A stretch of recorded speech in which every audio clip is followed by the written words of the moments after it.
তুফান কিন্তু যত দিন যাচ্ছে সেই তুফানের গতি কিন্তু বেড়েই যাচ্ছে। তুফান ছড়িয়ে যাচ্ছে দেশের গণ্ডি থেকে দেশ, ও দেশ থেকে বিদেশ। আমার কাছে মনে হয়েছে খুব অহংকার ফিল করেছে। বাজেটটা যদি সেটা কেজিএফ এর বাজেটে হয় তারপরে রাফির কম পড়েই যাবে। এটা খরচ করার মতো মেধা, সেটা খরচ করার মতো সেই টাকা দিয়ে, সেই 200-400 কোটি টাকা দিয়ে সিনেমা বানানোর মেধা লাগে। কিন্তু রাফি হচ্ছে এমন একজন ডিরেক্টর যাকে 500 কোটি টাকা দিলে পরেও বলবে যে ইয়েস, আর 500 কোটি হলে আবার সিনেমাটা আরো অন্যরকম হতো। আমাদের বাঙালিদের পাশাপাশি একদিন দেখো আমাদের সিনেমা ইংলিশরাও দেখবে। আজ এটা আসলে তেমন কোনো প্রেস কনফারেন্স, প্রেস মিট আমি ওইরকম ভাবে দেখি না কখনোই। দেখি যে অনেকদিন পর পর আমাদের একসাথে দেখা হয়, আমরা একই পরিবারের মানুষ, আমরা চলচ্চিত্র পরিবার, আমরা বিনোদন কর্মী, প্রযোজক, পরিচালক, শিল্পী, কলাকুশলী এবং বিনোদন সাংবাদিক, আমরা সকলেই কিন্তু একটা পরিবারের মানুষ। সবসময় দেখা হয়ে ওঠে না, সবার সাথে সবার একটা কুশল বিনিময় হয়, সুন্দর একটা সময় কাটে, সুন্দর কিছু মুহূর্ত ধারণ হয়। এই সময়টাকে, এই বিষয়টাকেই আমি খুব এনজয় করি এবং প্রাধান্য দেই। যাই হোক,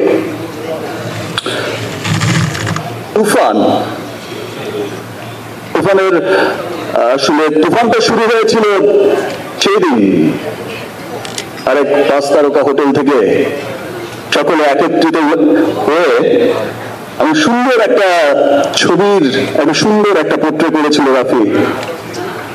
সেই সময় থেকেই যে মানুষের মনে একটা তুফান উঠেছে, সেই তুফান কিন্তু যত দিন যাচ্ছে সেই তুফানের গতি কিন্তু বেড়েই যাচ্ছে। তুফান ছড়িয়ে যাচ্ছে দেশের গণ্ডি থেকে দেশ, ও দেশ থেকে বিদেশ। আজ সত্যি আমি খুব প্রাউড ফিল করি। আমি রাফিকে নিয়ে অনেক গর্বিত। আমার কাছে মনে হয়েছে খুব অহংকার ফিল করেছি। আমি যখন দেখেছি রাফি এসে একটা সুন্দর গ্রাফস এর মধ্য দিয়ে তার এই চমৎকার টিমকে নিয়ে, সম্ভবত কি হয় আপনারা সকলেই জানেন, আমরা যখন রাফি তো ইন্ডিয়াতে অচেনা, এটা ওর প্রথম সিনেমা, ডিরেক্টর হিসেবে প্রথম কাজ। অনেক বড় বড় টেকনিশিয়ান কাজ করেছে, আমাদের দেশ থেকে যেমন খুব খ্যাতনামা টেকনিশিয়ানরা কাজ করেছে, ওখান থেকেও তো অনেক বড় বড় টেকনিশিয়ানরা কাজ করেছে। অনেক বড় বড় প্রযোজনা সংস্থা, বড় বড় শিল্পী, সবকিছু বড় বড় সমন্বয়ে কিন্তু হয়েছে তুফান। তো তখন আমি যখন দেখেছি ওর শর্ট ডিজাইন দেখে, সেই বিখ্যাত ফাইট মাস্টার, সেই বিখ্যাত কোরিওগ্রাফার, সেই বিখ্যাত সাউন্ড রেকর্ডিস্ট, সেই বিখ্যাত মানুষদের চোখ বড় হয়ে যাচ্ছে যে কি শোনাচ্ছে,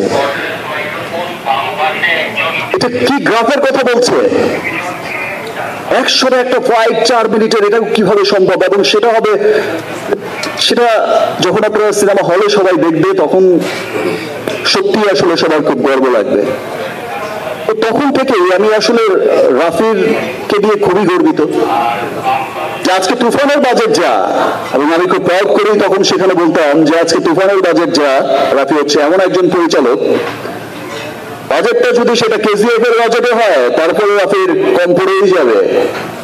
এটা খরচ করার মতো মেধা, সেটা খরচ করার মতো সেই টাকা দিয়ে, সেই 200-400 কোটি টাকা দিয়ে সিনেমা বানানোর মেধা লাগে। কিন্তু 40% বেশি গ্লো, বিশ্বের 1 নম্বর গ্লো ক্রিম, নতুন গ্লো এন্ড লাভলি। সেই 500 কোটি টাকা খরচ করে সিনেমা বানাবে, 200 কোটি টাকা খরচ করে সিনেমা বানাবে, সেই 200 কোটি ইউটিলাইজ করার মতো ক্ষমতা থাকতে হবে ডিরেক্টরকে।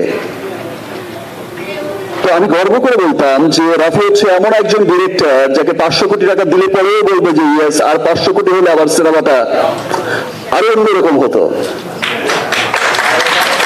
চমৎকার চমৎকার চমৎকার। রাফির আসলে প্রশংসা কি করব, ইতিমধ্যে তো তুফান উঠিয়েই দিয়েছে টিজার রিলিজের পর থেকে। আমার সত্যি খুব ভালো লাগছে, বিকজ আপনারা তো আমার সঙ্গে সবসময় আছেন, ফুটেজ গুলো আপনাদের কাছেই আছে। আমি সবসময় একটা কথা অনেক বছর ধরে বলে আসছি যে আসলে আমি আমার দেশের সিনেমাটাকে আমি শুধু এই গণ্ডিতে বেঁধে রাখতে চাই না।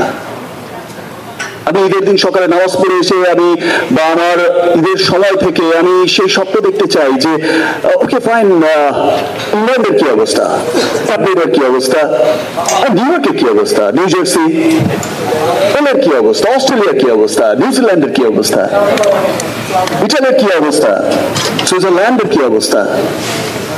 আমি সবসময় শুনতে চেয়েছি ওকে ফাইন, মিডল ইস্টের কি অবস্থা। মিডল ইস্টের তো অনেকগুলো দেশ, দেশে দেশে খবর আসছে, আমি সেই খবরগুলোই সবসময় দেখতে চেয়েছি, সেই বিষয়টাই সবসময় দেখতে চেয়েছি।